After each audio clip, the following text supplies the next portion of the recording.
Добро вечер. Уште едно отворено студио на телевизија Нова и се надевам отворено и се надевам искрено познавајќи ги сите овие гости кои што се вечерва заедно со нас на тема мода.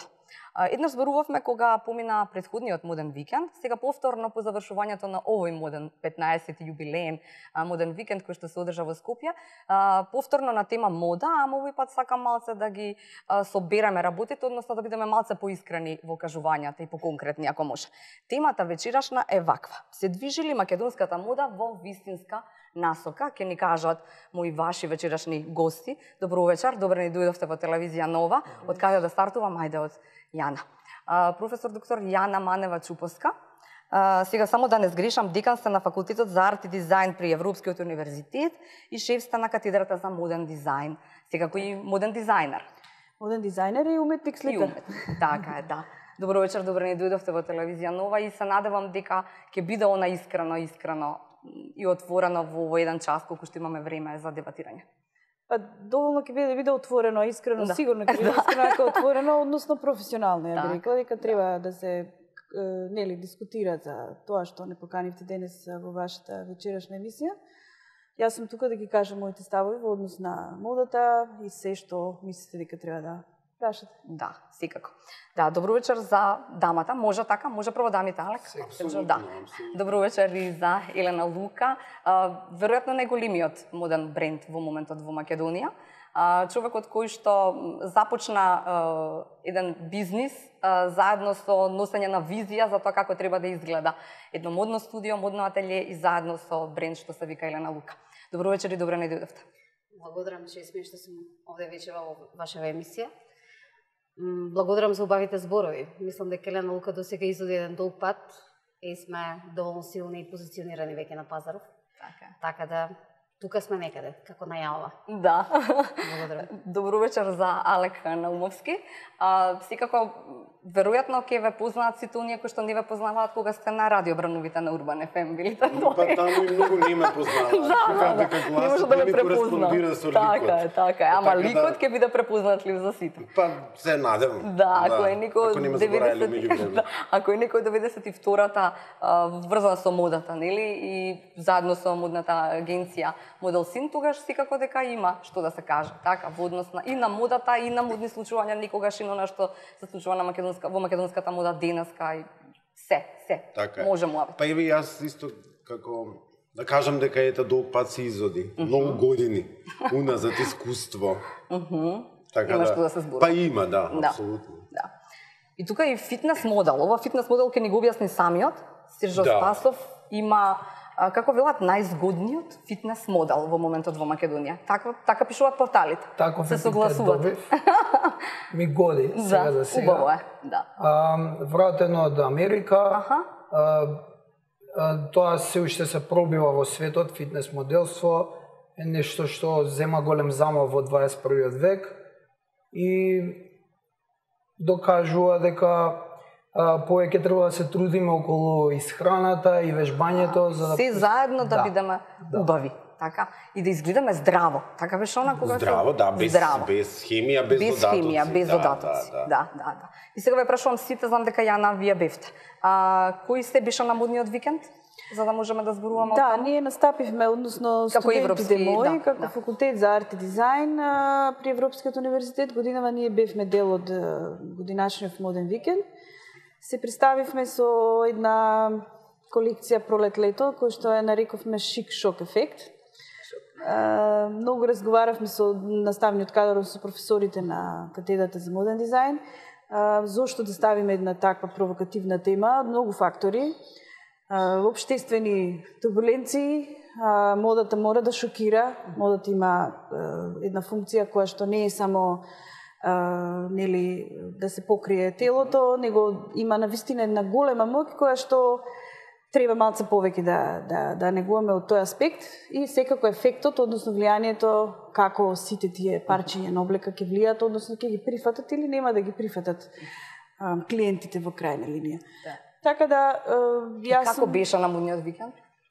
Гледавте ли нешто друго со вашите студенти? Не, за жал не бев во можност поради работни обврски, но јас повторно би се насочила на ова 11-та ревија која што студентите на факултетот за арт и дизајн настапуваат согласно на самите почетоци кога модниот викенд се основа во Македонија започна. Значи настапува 17 студенти од први и втор циклус, од додипломски и постдипломски студии. Навистина сум горда, морам да кажам, како да звучи ова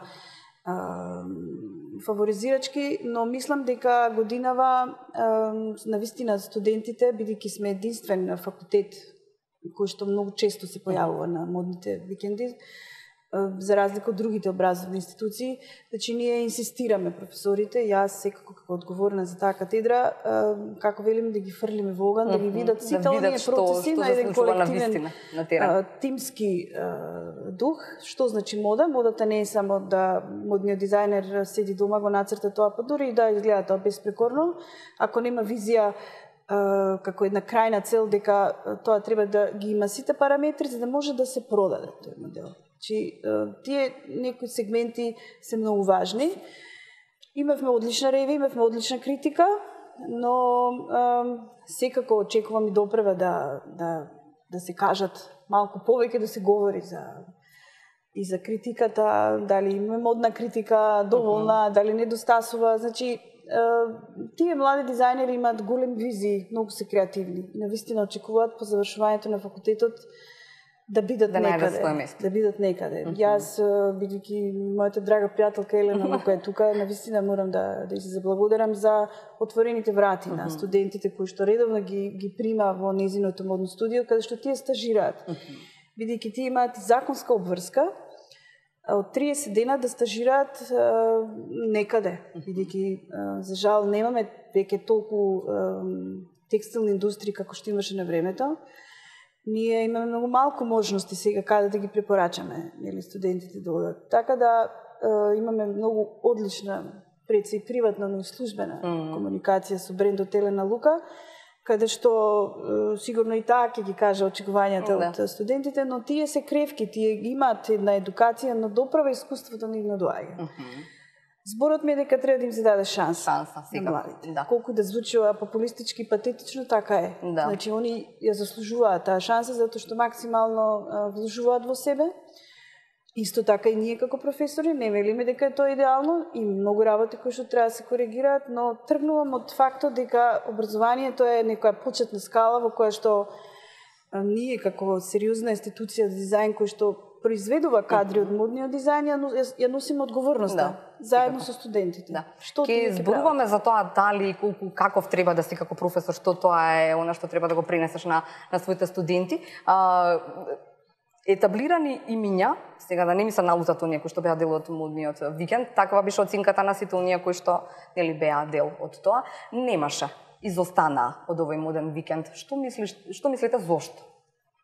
Зошто немаше? Еве веќе некоја година сме дел од Fashion Weekend практично, не знам лиценцата како е точно. Сметавме дека во почетокот, кога се организираше тој настан, требаше да се вклучиме за да можеме да дадеме еден инпут и да застане на македонската модна сцена еден таков настан, затоа што воопшто и немаше практично. И тогаш Елена Лука влезе со еден голем ентузијазам и направивме навистина убави професионални ревии, кои што можеби не соодветствуваа на условите кои што организаторот во тоа време ги нудеше. Меѓутоа, после долги години сметавме дека треба да се повлечеме од таа сцена. Сепак сметам дека можеби условите не задоволуваат во смисол на бекстејдж, некои други инфраструктурни моменти, па и самиот однос организатор и нашите потреби како така поголем бренд. И мислам дека кога веќе сте осмислиле концепт на една колекција и една замислена визија како се тоа треба да изгледа, затоа што модата е креација, е уметност, е нешто што е, нели, треба да биде талентирано, визија како треба да изгледа. Меѓутоа има и добар дел, да кажеме, и бизнис, начин на презентација, пласман на својот производ, доближување до купувачите.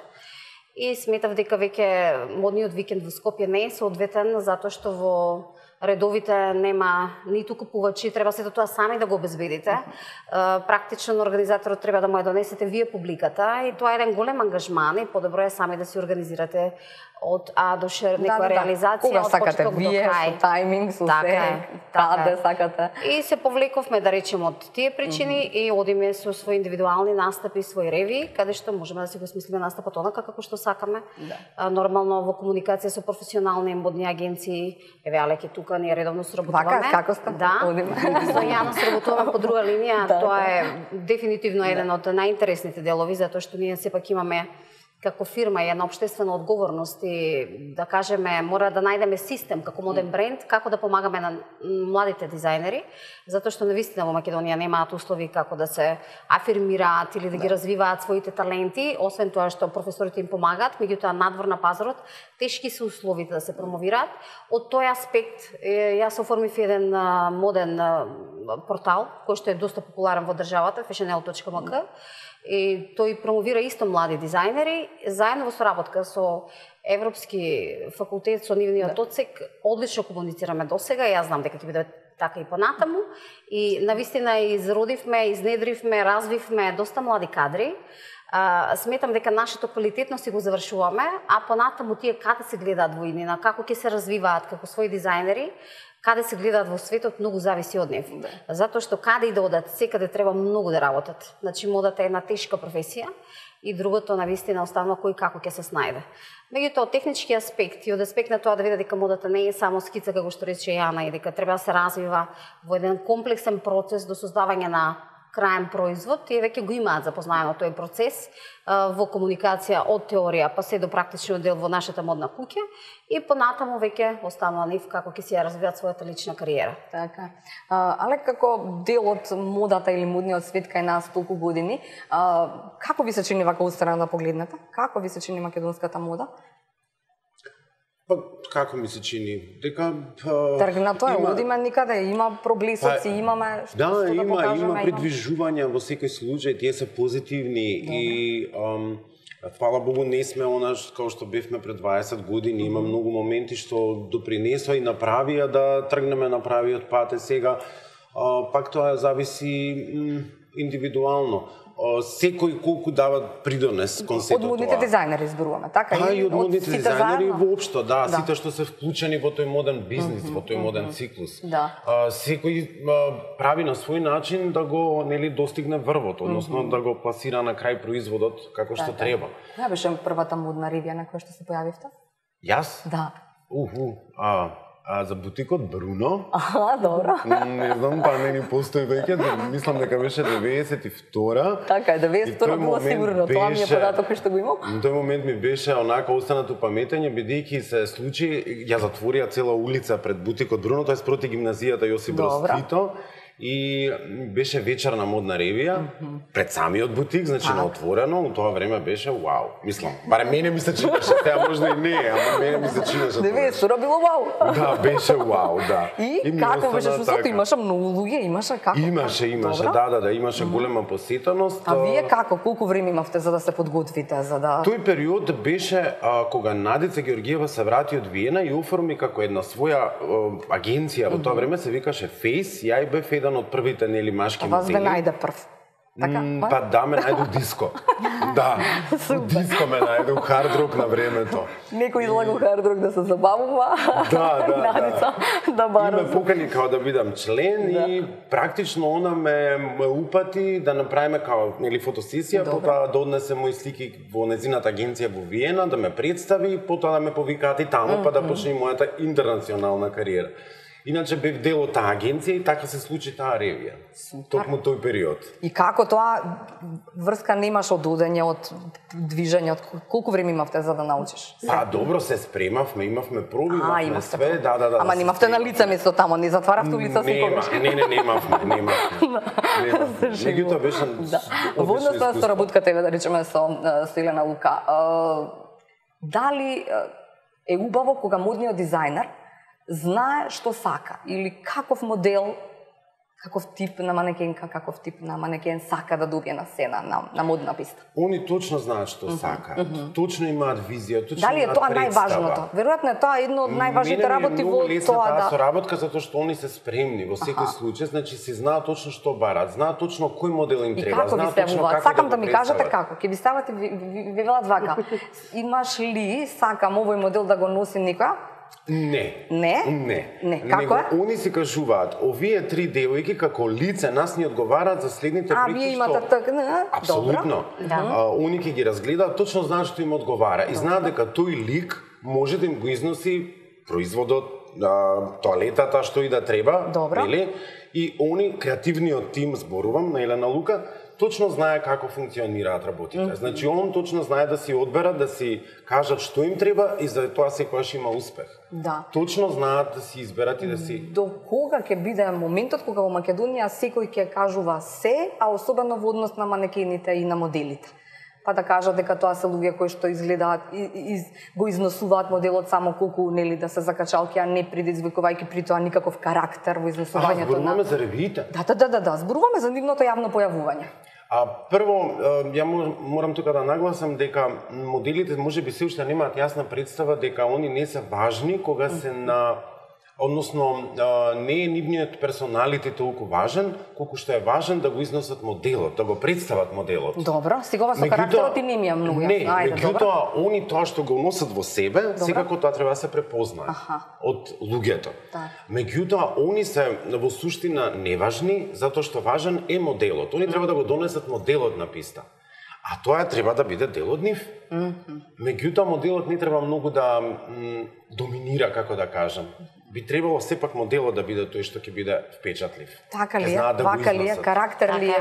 Закачалка ли е? Што е? Харизма е, да кажем. Харизма. Знаете како... Една енергија. Ако дозволите, значи... Сежок имате можност да кажете како изгледа сега на модна писта, Алеко Дамна не бил или бил? Би сте била? Па не сум бил. Не сум бил одамна. Ке биде. Повеле.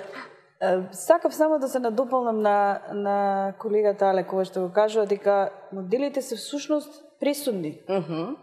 По делот на презентацијата на значи имаме процес на дизајн, производот, односно колекцијата е готова.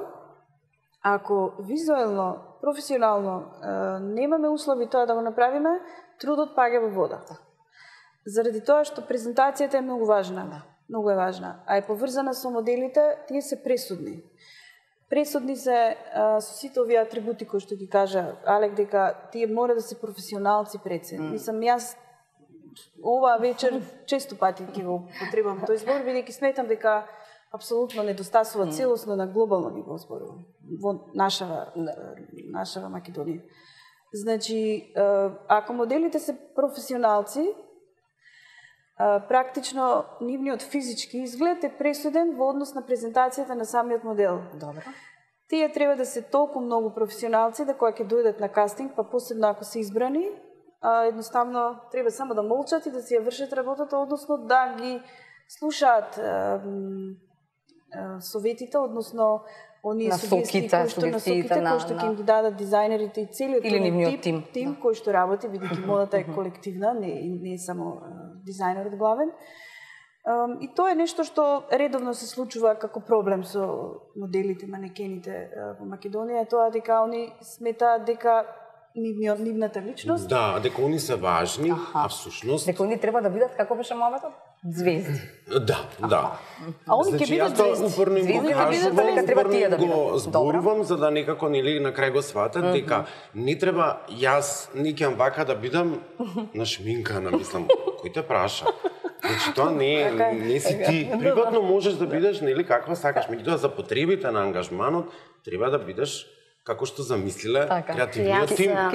Не сум имала таков проблем до сега со моделите кои што работиме. Спомена во претходниот разговор дека имавме на почеток такви проблеми.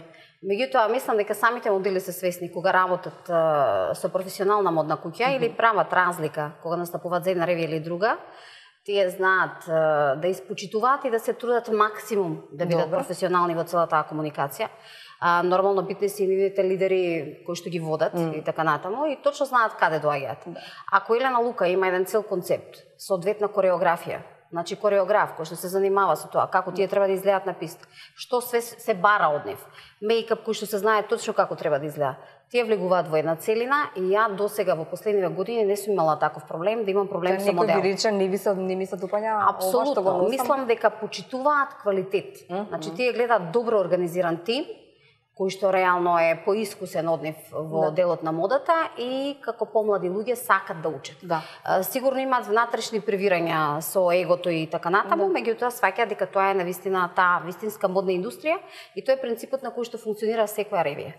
Така да секоја моделка која што во себе носи харизма, некој код, без обзир на кореографијата и на тоа дека сите подеднакво се движат на сцена, таа ќе зрачи со својата појава, тоа се осеќа. Тоа е една енергија. Така да мислам дека одиме се во подобар правец, меѓутоа за тоа се заслужи навистина и луѓето кои што ги водат модните агенции се попрофесионални, добри, се да не дискутирам и сигурно работат доста на тоа. Ние од оваа страна исто сугерираме на самите моделки и така да мислам дека тоа е една одлична заедничка соработка која што ќе вроди труд понатаму. Супер. И сега ќе ни кажат од прва како изгледа тама на сцена. Да се надоврзам на целата организација што беше на Fashion Weekend. Бевте се супер, добро. Да, бев дел од ревијата на Паоло Бочели и самата еуфорија што беше во бекстејџот, бев позитивно изненаден. Целата организација од шминкери па се до дизајнерите. Еуфорија, позитивна зборуваме сега, еуфорија да не се сват добро. Тоа е тоа што ви дава сила да излезете и да прошетате и буквално да го износите моделот така како што прилега, така како што треба. Сега... Добро, имате искуство и во Америка, како е таму? Да.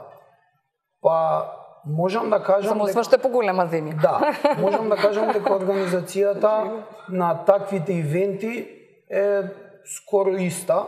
Вистина? Да, дека има голем прогрес тука кај нас и се работи на максимално професионално ниво.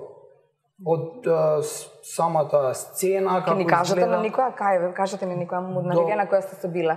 Значи, на модни ревии не сум присуствувал како модел. Добро, како модел, но сте биле на сликање и снимање. Да, сум бил како гостин. Добро. Имам присуствувано на повеќе се снимало лукбук, на промоции, сум бил дел од многу организации и можам да кажам дека сме на некое завидно ниво, како... Супер, ова да го слушнам. Мислевме дека не е така, Јана? Не знам, веројатно секој говори од собствено искуство. Јас не сакам да сум овде песимист, баш напротив, ја мојот карактер е многу оптимистички, но искуството за жал, можеби е тоа некоја предрасуда кој што организаторите, јас со целосен респект спрема Моден викенд. Меѓутоа редовно секоја година имам проблем баш со кастингот, односно со кастинг менаџерите, кои што се одговорни за... Мислам, тоа што се случи годинава, навистина, како да речем, не е професионално. Значи не може ден пред последниот фитинг проба да ни каже кастинг менаџерот дека 6 манекени нема да може да дојдат затоа што биле вработени од 8 до 4. Ми разбирате? И сега? Се решаваат, меѓутоа тоа се стресови, значи веројатно они имаат помалку респект дека се тоа студенти. Тоа не треба така да биде, тоа се клиенти кои што си го плаќаат своето учество таму и така натаму. Значи све се случува во модата, апсолутно сметам и сум поборник работите да функционираат професионално, но некако секоја година се повторуваат истите работи. Значи, јас сум задоволна од модниот викенд, сметам дека организаторите добро ја работата, но уште далеко од тоа како треба да биде уште подобро. Треба да сме реални да кажеме моето искуство дека треба уште да се внимава на... А искуство никоја ќе поделите од тие неубавите во однос на модели, како моден дизајнер? Сте имале такво искуство? Значи, моето искуство како личен автор и дизајнер е апсолутно позитивен, заради тоа што со исклучоци, бидејќи кога сум работела индивидуално и кога работам индивидуално, јас сум знаела каде да се обратам. Сум имала соработка и со Алек, значи со сите. Јас лично за мои проекти, за мои ревери не сум имала толку проблеми. Меѓутоа, кога вие сте одговорен, значи јас во улога на некој кој што треба да ги изменаџира работите, не само како професор, сметам дека студентите го заслужуваат апсолутно истото право, дали се студенти или Елена Лука, на истата вечер во каталогот, ако се тие презентери истата вечер, организаторите ги третираат апсолутно рамноправно. Тоа сакам да кажам. Така и треба да биде. Така и треба да биде. Така и треба да биде. Зато велам дека одлично е што имаме конечно некој што ќе ги собере тие кои што сакаат јавно да се презентираат, но сметам дека треба уште многу да работат на својата организација, на својата професионалност и дека сите оние кои што прифатиле обврска да бидат модели манекени, нас не ни интересира дали некој работа од 8 до 4, бидејќи ние имаме и тоа нема никаде не одведе. Зато велам, одговорот е дека сите си плаќаат честно, поштено. Повторно се враќаме на професионалност. Апсолутно, Некаде сме на почеток и на средината, а сме на иста тема. Е потребно. Да. Кажете ми само, кога се создава една модна ревија, знаете вие тоа како треба да изгледа од почеток до крај, во однос на тоа визија имам и сакам, и баш тие девојки и баш заедно со тимот сакаме да бидат и кои треба да бидат, начално знаете, така е. Се знае се сега, не можете да го разработите тоа, не знам ли детали во старт. Светла, не знам. Затоа што точно знаете дека прво имате проблем со простор, се знае кои се тие некои простори кои што овозможуваат да се направи една квалитетна модна ревија во Македонија, во Скопје посебно. И сега се истите ги вртиме некако. Веќе знаеме кои се луѓето на пазарот кои што се занимаваат со светло, со други некои ефекти кои што ви требаат на писта. И начално немаме некој голем избор.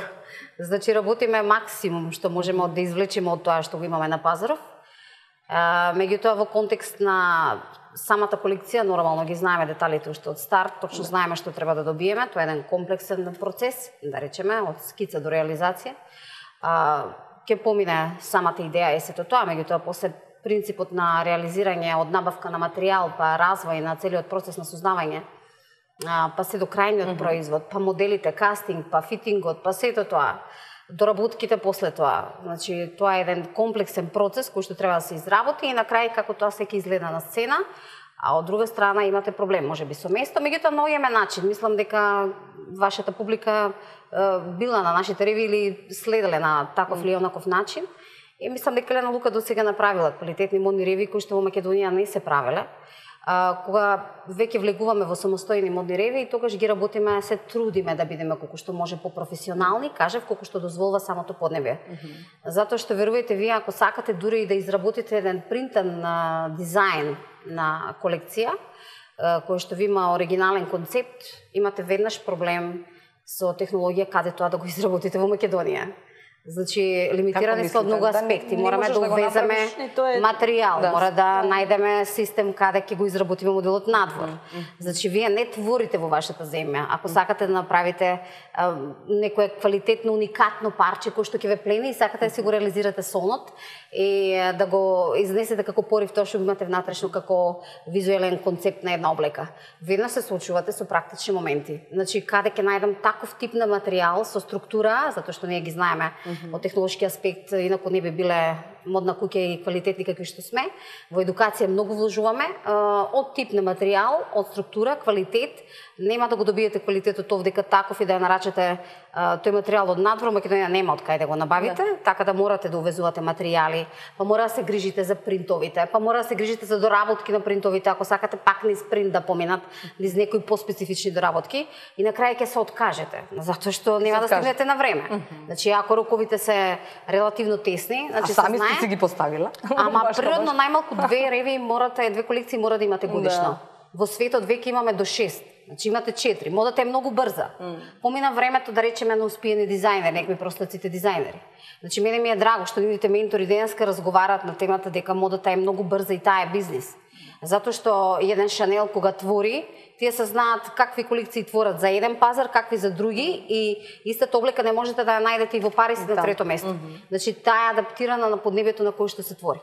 Така работи, да кажем, Елена Лука сака да се стреми во една динамика, барем две колекции да имаме и нормално помеѓу имаме уште некои други колекции помали кои што ги работиме. Може ли да видиме реклами, па се враќаме со уште половина час муавет.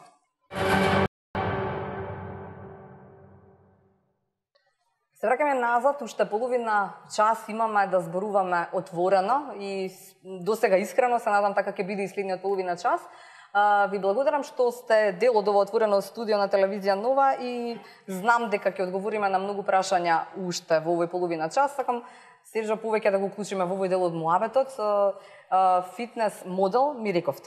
Но, јас пред да ми кажете што значи тоа фитнес модел да се биде, сакам да ви прочитам дали сте ги прочитали овие 10 работи што треба да ги знаете ако сакате да бидете модел. Веројатно ви ги кажал Алек, пошто се негови. Првото вели вака, мора да поседувате индивидуалност или во модата тоа се нарекувало фактор X. Го знаете тоа? Јасно. Добро, што значи ова? Па треба, како што ви кажат, юник, да си посебен на некој начин, да знаеш да го изнесеш карактерот преку камери, преку пред луѓе. Јас мислам дека во секоја работа треба да имаш некој фактор X, некој талент на кој треба да работиш и како и тука, во моделството. Да, супер. Како се најдовте? Але како го најдовте? Сосема случајно. Да. Не во кардрок, пошто не во кардрок, меѓутоа не во диско. По многу од моделите што да речеме на некој начин се откриени или било како тоа било сосема случајно. Може да е на улица, може да е во трговски, може да е во улица ли е, кажете каде? Серджо? Па бев со препорака пратен кај тебе. Детето беше со препорака и вие го препознавте. Ништо не е случајно. Меѓутоа многу од моделите навистина така и се наоѓаат. Навистина случајно може да се самете во. Сакам да отвориме и темата околу тоа колку, како години, па што тогаш кога немаат 18, што тогаш се бара од нив, па што над 18 години. Обично најчесто оди така со препорака. Кога ќе ти се јават луѓе дека нели треба да го видиш детето, дечкото, девојката, обично се јавуваат, закажуваат термини, ние така ги. Знаете дека некој го носи тоа во себе, факторот X го има. А се гледа тоа од одма се гледа. Дали има потенцијал или апсолутно кога ќе се појави, апсолутно одма знаеш. Барем мојот ок одма може да. И што фактор X има, Серджо? Како што фактор Y.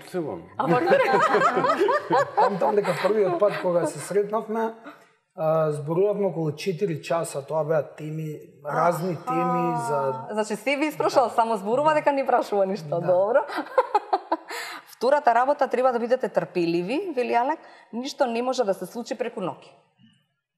Да, и јас на тоа само можам да се надоврзам дека тоа упорно го кажувам, го потенцирам на сите идни модели или оние што сакаат да се бават со работата. Го кажувам како пример за Синди Крафорд, дека е одбиена од 20 агенции и при тоа и рекле дека мора да ја отстрани бемката, која е заштитен знак, незин, во 21-та ја примиле. И веќе знаеме што значи она во моделингот, да. Така да за тоа викам, не треба никош да се откажуваат. Ако ве одбијат на 50 кастинзи, вие треба да отидете на 51. Да, и тоа ви е дел овде, да. Еве го, да, 6 под 6 се тоа. Да, особено зашто конкуренцијата е стварно голема во светот. И како тамо во светот кога се оди се слика нешто тамо, па треба да си дел па да видиш дали ќе те изберат. Застанувате во конкуренција со колку има тамо? 20 модели за едно сликање, да речеме. Секој е специфичен како на филм? Баш како на филм? Да. На филм мислам дека си повеќе. Добро, вие сте 20. Секој има нешто што носи специфично, тој X фактор. Самите агенти и самите агенции или што компании кои што го бараат тоа, знаат да одредат кој што носи во себе, за да го представи баш тој модел што им треба. Застанувате како за сликање или има и муабет во тоа? Има и муабет, нормално. Кратко интервју, CV. Име, например, јас кога идев порано на кастинзи, например, ќе отидам нели за одреден бренд, ако имаше бразилци на кастингот, јас се пакував и си одев. Пошто знаев дека они ќе ја земат работата, така да ја џабе што се појавувам. Како се влегуваш и викаш од Бразил? Па не, од агенциите се знаат, например, вие на Ковев 5 агенции, се имаат по 300 модели и ние меѓу себе моделите си знаеме, го кажат Brazilian guys, окей, бај. И си одам, пошто нема, мислам со бразилци нема шанс. Па нели треба да одиш на секоја? Па треба да одиш, ама тие се како да кажам. Кај што нема бразилци. Кај што нема. Тоа е 11. И тоа исто се однесува за девојките, имаат они исто така малце, како да речам, од русинките и швеѓанките. Они се исто многу. Аман, па вие мака си имате. Да. Не е баш лесно таму. Не е лесно, да. Баш како тоа пропорции, што пропорции треба за да се биде фитнес? За фитнес модел стрикно е различно од како треба да изгледа еден модел. Знаеме и сами дека моделите во светот се со помалце телесна тежина од што треба да има еден нормален човек. Фитнес моделството бара нешто повеќе, бара повеќе посвета на таа здрава храна, на вежбање, еден прогрес на самото тело. И мислам дека пропорциите се сосема различни. Добро, какви се во фитнес, знаеме? Да, еве да речеме, јас би рекол дека висината треба да се движи од 187 см до 190, тежината би била околу 85 до 88 кг, и сега нормално тоа да е све распоредено. Но фино распоредено. Јасно. Да. За да не пука по шавот. Да има место да има место, да. Окружува. Кажете ме, што за жените и мажите модели овие што биле ненормални? Така рече фитнес модела. Па добро, тие се веќе други се тие пропорции, други барања. Обично девојките треба да се над 175 високи, некаде до 180, момците од 184 до 190. Тежината не е многу важна, таа може да варира, меѓутоа пропорциите мора да се задржат, значи девојките пропорциите мора да се задржат, тежината веројатно. Колковите не смеат да бидат над 90, струкот би требало да се движи околу 60 и градите треба да се помали. Зборуваме за девојките. Обично тие се тие барања. Например, кога носам јас модели во Белград или во Загреб, кога треба да ги интернационални агенции, кастинг букери да ги видат и да ги проценат, обично знам кои се барањата и се придржувам стрикно до тие пропозиции и мерки, затоа што нема никого да земат. Апсолутно знам. Еден ваш модел вратија од Да, и тоа само заради 2 сантиметри во колкови. Да, се случува тоа, апсолутно се случува. Јас заради тоа некоја девојка која девојче е тоа, нели? Ајде како да кажам, девојче 16, 17, така нели како тоа да го вели треба да бидеш многу силен карактер. Што силен карактер те убива тоа? Се за два и таму. Мораш да работиш на себе. Добро. Значи цело време. Ние сме тука со Надица, им помагаме, ги усмеруваме, им ги кажуваме, значи сите работи што ги чекаат. И убавите и неубавите работи што може да се случат. Точно. Меѓутоа секогаш кажуваме дека истрајноста, упорноста и работата на себе се клучни за да се успее во таа работа, дека не сме да има успешување. Во првите 4 часа кои сме обитивте се или ви кажува секој ден? Претходно, ако ви рекли имате 2 сантиметри поголем струк, ќе се вратите, ќе го доизработите тоа, ќе отидете пак. Ако ви кажете силен карактер, ќе го бидете тоа или тоа е карактер. Мора упорност пред се во секоја работа, не само во ова. И сепак мора многу љубов да се има, сепак. Мислам тоа е она што е потребно. И само кусо да ги кажам, уште ви па продолжуваме на други теми, заборавете на изјавите од типот јас сакам друга да носам, тоа вика го спомнав, мене ова не ми се допаѓа, ова не ми стои. И тоа се изјави. Па тие се работи што не смее да ги има, мислам да бидат кај еден модел. Ама и ова било многу важно. Знаете, Сержо, дека не треба да знаат вашите колеги колку заработувате? Тоа може да го знае само вашето семејство. Нема да ме прашам колку заработувате, не се грижате. Имате многу за зборување во однос на тоа кои се модели успеа, да речам, со интернационална кариера. Затоа малку подоцна, ајде сега збор 2 уште за тоа што ни недостасува или ќе почнам од Јана, затоа што како моден дизајнер некогаш знам дека и јас сум била сведок на собирања кога сите модни дизајнери некако се собраа да покажат дека умеат, дека можат и веројатно сите ние очекувавме дека тој импулс ќе даде импут за создавање на некаков македонски бренд или не знам што, некоја индустрија, нешто такво. Јас барем. Знаете како, од периодот јас кога бев активна и се уште сум, но повеќе сум насочена кон едукација, Живеевме, се уште живееме во прилично турбулентни општествено-социолошки, политички турбуленции. Значи, имавме еден фактор време, кој што влие врз работата на секој од нас. Мислам, ние, колку и да говорим овде за мода, која што вака некој да не слуша, ќе помисли дека живееме во едно идеално општество во кое што работите функционираат перфектно. Но треба сме реални и да кажеме дека да се говори за мода во денешно време, дури малце би рекла помалку и безобразно може да звучи и саркастично заради тоа што сме сведоци на се што се случува денес. Тоа го трпи и бизнис заедницата, тоа влие врз самите автори, врз целиот овој кој велиме колективен принцип и еден цикличен пристап. Таман мислам дека ќе заборавиме на се што ми се случува. Треба да говориме. Баш убаво во студиото да заборавиме. Да. Ние сме професионалци, ќе продолжиме со нашата работа. Не велам дека треба се да запре и да секне. Баш напротив, треба да издржиме во се што се случува, меѓутоа сакам да ви кажам дека сите фактори влијаат врз модата, впрочем, не само во денешно време. Што тогаш ве здружи, а сега ве раздружува сите? Знаете ако како? Тоа вака по... јас мислам дека всушност, ако модата порано била идентификација за некаков хиерархиски општествен сталеж и се говорело според облеката, исклучиво луѓето вие сте ги препознавале каде припаѓаат. Се до моментот кога се појавува Ворд, Чарлс Фредерик Ворд, кој што можеме од историја на мода да кажеме дека е тој првиот кој што ја зашива модната етикета. И велиме и можеме да збориме за еден моден бизнис. Ако е така, од денешен аспект, ние имаме, модата има друга улога, а тоа е така наречена демократичност во модата. Значи, модата апсолутно се базира на голема индивидуалност, работи на масовно производство, и тука имате и позитивни и негативни работи. Значи, таа е на глобализација во модата во која што ви имате едно клише да се продаде. Од бизнис аспект апсолутно окей, меѓутоа од етички и некаков идентификационен код не постои.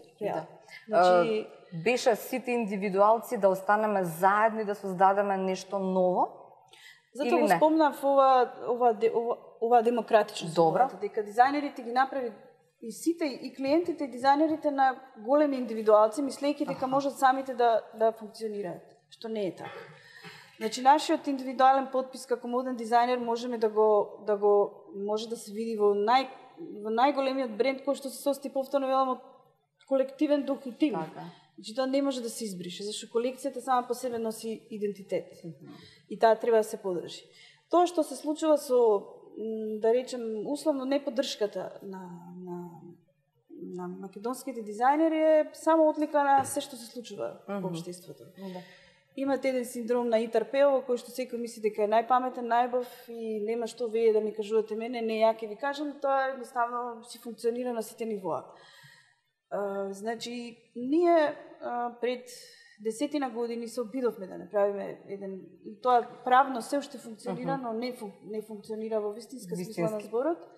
Јас ќе ве потсетам за одличната идеја да се здружиме заедно за македонската модна формација, која што е регистрирана правно, во која што таму беа најеминентните македонски дизајнери, кои што ја започнаа всушност македонската мода, и тоа е така историски, на кој му се допаѓа, кој не му се допаѓа, тоа е друга работа, но тоа е така. Значи, тука ќе го спомнам Никола Евтимов, Александар Ношпал, Ненад Секирарски, Никола Булевски, влегов јас, влегова Розе Трајчевска, значи, луѓе кои што дефинитивно како тим може да кажеме дека бевме едни од првите кои што почнавме со многу тешки услови да говориме воопшто за мода. Значи, поготово и Алекс знае како беа и сите тие организации. Значи, место да одиме во подобра насока, со сите овие улеснителни кои што ги имаме работи во делот и на технологија, во делот и на пристапот на работа, и комуникации, значи имате медиуми, имате интернет сајтови, значи модни часописи и така натаму, работите, за жал, според мен, не одат до подобра насока. Значи, имате... Сте скарани сте? Па нема поддршка, затоа велам, синдромот на Итар-Пео функционира, дека не сме си потребни едни на други, дека секој сам за себе е сосема доволна и да види дека јас не ми требате вие, јас сам ќе си завршам работа. Добро, верите, тоа е индивидуалноста која што веројатно излигува од уметноста, од се она што го носите како порив во себе. Сега ако треба некого да правдам. Јас можам да говорам за Сдруженијето. Да. Сдруженијето имаше друга цел. Значи, Сдруженијето беше освен тоа што, бидејќи сите ние продававме во тој период, значи ние не се сдруживме за да правиме бизнис, но и да и тоа беше дел од, нели, да се колекции продажни. Значи, едно од идеите да се продаваат, нели, колекциите во, да речеме, еден вид на галерии, нели, во кој што секој ќе може да дојде да најде од било кој македонски бренд колекции. Тоа секако дека беше првичната идеја. Меѓутоа, подоцна тука од технички аспект не се развија добро работата. Тој Итар-Пео е растри приказна. Па и финансискиот дел беше многу важен. Значи ние не бевме мокни некој да не превземе, немаше никој доволно паметен да ја види да го види тој потенцијал дека ги има сите најврвните имиња од македонската мода. Да, минатиот пат кога бевме во Висо студио на иста ваква или слична, да речеме, ваква дебата, ми рекоа дека може многу добро да се заработи ако некој има слух и го види тоа. Така ли е? Од ова, добро, како бизнес? Во модата ги дефинитивно се потребни инвеститори, да кажеме, меѓутоа во еден дел не се согласувам, затоа што ако вие изработите модел, имате свој производ кој што е соодветен на пазарот во кој што творите, при тоа сте дизајнер, имате предност, а при тоа сте рационален дизајнер, значи ви е побитно да изгледа клиентот подобро од вас, а не правите само од себе звезда, тогаш мислам дека ќе се создадете и сами некој фонд на средства. Асоциацијата, не ги знам деталите, меѓутоа знам дека тогаш кога почнав ја со мојата модна куќа, се информирав доста, дали можеме да бидеме членка и така натаму. Беше создадена од силни дизајнери, меѓутоа мислам дека можеби наидува на некоја дискомуникација и можеби не го погодија производот, инаку сите ние почнуваме со некој фонд на средства кој што потоа мораме да го развиваме. А тоа ќе се случи само ако го погодиме производот. И природно ако работите тимски. Сега ќе било одлично ако во тој период, да речеме условно, овој тим се продавал како тим и наместо еве јас како некој кој што ја почна целата приказна да инвестирам во млади дизајнери или сакајќи да си го реализирам својот личен сон, ако сум седнала со некој од нив да разговарам и биле отворени за соработка, па да ме насочат правилно како се функционира во делот на модата од аспект на целиот тој моден бизнис, затоа што беше тоа една нова материја за мене, ако преско нешто работев на таа тема. Меѓутоа мислам дека тие беа доста затворени затоа што нели нормално сака да направат и една да се брендираат самите себе си и од една страна и јас се занимавав со некој можеби помалку професионално, помалку стручни луѓе од делот на модата, па мене тука ме лажале, па сум инвестирала 10 пати повеќе од тоа што требало.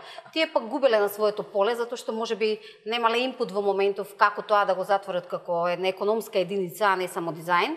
И едноставно сме се разминале во некои насоки.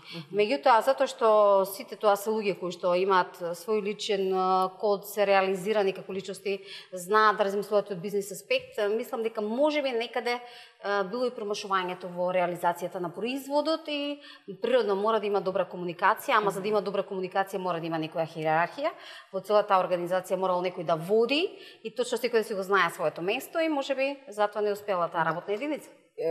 Имате ли никаква визија за тоа дека можеби можеме сите или можете вие сите како модни дизајнери колку може нели да допринесат да се создаде некаков си македонски моден бренд?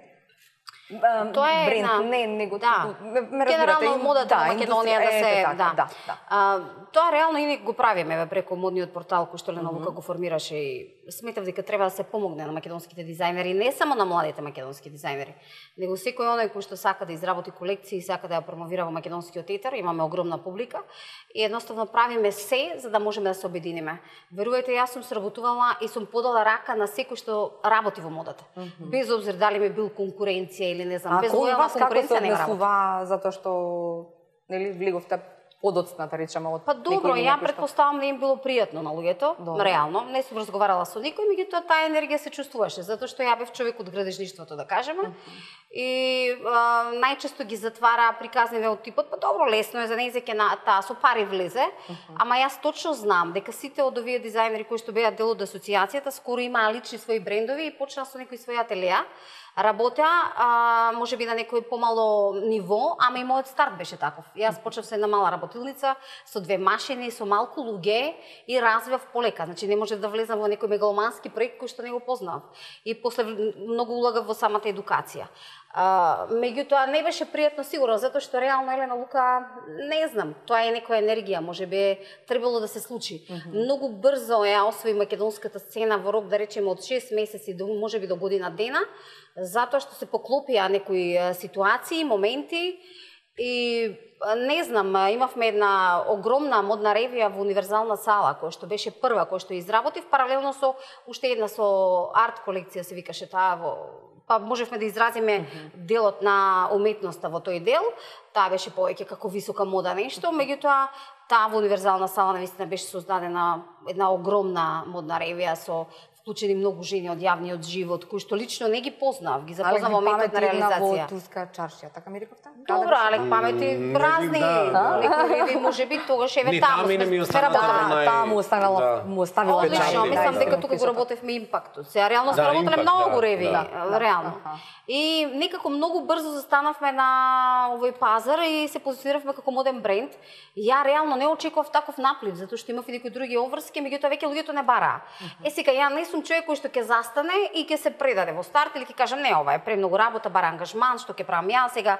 Еве и денеска работам на 4 платформи, да кажем, и некако се снаоѓам. Се додека дишеме треба да работиме. Така мислам дека така барем ја размислувам. И после почнав да ја развивам таа цела приказна, видов дека тука постои потенцијал во државата, сакав да помогнам нова модна индустрија, видов дека ние немаме мода практично во државата, немаме Fashion Week, ја наследив таква ситуација. Видов дека немаме текстилна индустрија, видов дека нема на кој да се потврди, дека сите работат лон систем, видов дека ние сме роботи зад машини. На соодветни позиции работеа И па тоа, меѓу другото, во едно интервју ви проучитав дека сте сакале да е целта на тоа нешто, да се намине тоа дека... Одлична иницијатива беше, ама реализација идејата не беше само... Знаете колку убаво би било вака сите македонски дизајнери да имаат една убава галериски простор, што можете да дојдете и да си изберат. Но треба да се поклопат, како вели Елена, сите коцки. Вие колку дури да имате финансии. Добро. Да. Значи, да не заборавиме дека модата... Мене не ми се допаѓа зборот субвенција, ама да ви помогне државата. Може така? Значи, апсолутно... Да се вклучи, да биде тоа некаков еден проект. Може да, ако не сте синхронизирани. И тоа ќе го потрошите. Да. Во смисол дека мора да не забележи една од најголемите рани за македонската мода, односно индустрија, би рекла, текстилна индустрија, со тоа што ние немаме македонска индустрија порано каде што како што порано имало, денес немаме. Така. Значи да ве потсетам на еден Тетекс, кој што беше гигант, кој што произведуваше колекции. Веројатно најмногу во тоа време внимаваше на материјалот. Значи се работи за квалитет, меѓутоа производот се создаваше од почеток до крај, не од скица, туку од создавање на материјал, тој кој што е сега голем проблем за создавање на материјал. Да. Создавање на материјал, значи текстилната индустрија, еве Тетекс ќе го спомнеме повторно како еден бренд македонски кој што за жал и тој денес работи лон систем, односно ефтина работна снага. Ние за да говориме за мода, да говориме за едукација, да говориме за успешен бизнес, да говориме за модели, не можеме да говориме во држава во која што немате еден бренд кој што создава толку големи капацитети индустријски. Не постои, немаме. Заради тоа што нели со приватизацијата сите тие се згаснаа, не постојат. Значи ние всушност сме сега во моментов ефтина работна снага во кој што се шијат колекции за туги пазари. Да, тоа од бизнес аспект, затоа сите се борат, нели, да имаат лон систем, но тоа е непродуктивно.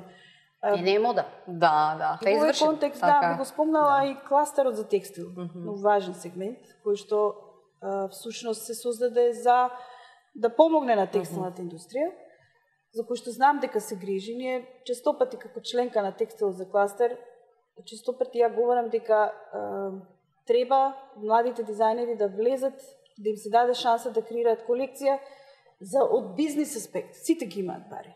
Значи, во една глобализација, во еден голем наплив на кинески пазар, турски пазар, значи, вие глобално знаеле, вие не можете да се борите со цел свет. Со што можете да се борите? Можете да се условно појавите со добар производ, со македонски производ, бренд, кој што ќе ги содржи карактеристиките на ова поднебје.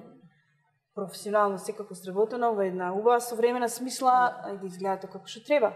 Тоа може да го прави само дизајнерот. Затоа велам дека е многу важно да се има соработка, за да ние говориме за професионални кастинзи.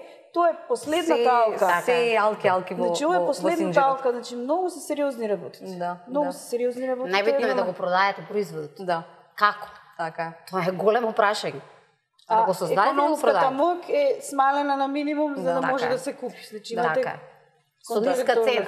Добро, ќе завршиме повторно со оној кој што беше најпозитивен во целата оваа ситуација. Може вака? Може така, да. Секогаш позитивен. Да, секогаш позитивен. Колку години имаш, Серџа, ако не е тајна? 26. 26. Со 26 години каде би сакал да стигнеш? Што е сонот? Тоа е добро прашање. Па за да завршиме позитивно, нека да кажете ми сега. За да не биде лонг систем. За да не биде лонг систем. Ето на младите станува. пред се мојата прва љубов е фитнесот. Би сакал да имам свој простор, своја теретана, каде што ќе можам да... Тука, во Македонија? Не, во странство. Добро. Не во Македонија? Па веќе 4-5 години сум во странство.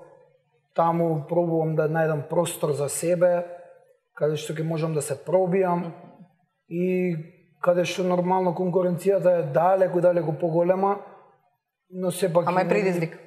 Да, да, и приходите се нормално различни. Убави. Да. Да, пристојни, не ги кажуваме, тоа е само за вашето семејство, така беше, Алек? Така е. Да, така е. Алек, има некој сон или некој име кое што ќе го видиме следно на интернационална кариера, завршуваме. Збор за вас само. Да, мислам, има, да, во подготовка има ли некој кој што, знаете дека ќе заслужуваа да излезат надвор и да не представат? Па да, сега многу е од мене, нели, да кажувам кој како има квалитети или не, за да бидеме, меѓутоа еве во последно време работиме со млад кадар, како да речам, девојчиња и момчиња кои се по 15-16 години и кои допрва треба да го прават она што да го остварат својот сон, значи да работат интернационално. Ние тоа ни беше нашата цел и мисија уште кога ја оформивме агенцијата заедно со Надица, дека сакаме да ги моделите да ги интернационално, значи да ги пратиме да работат за да го видат нели вистинското македонско девојче или момче.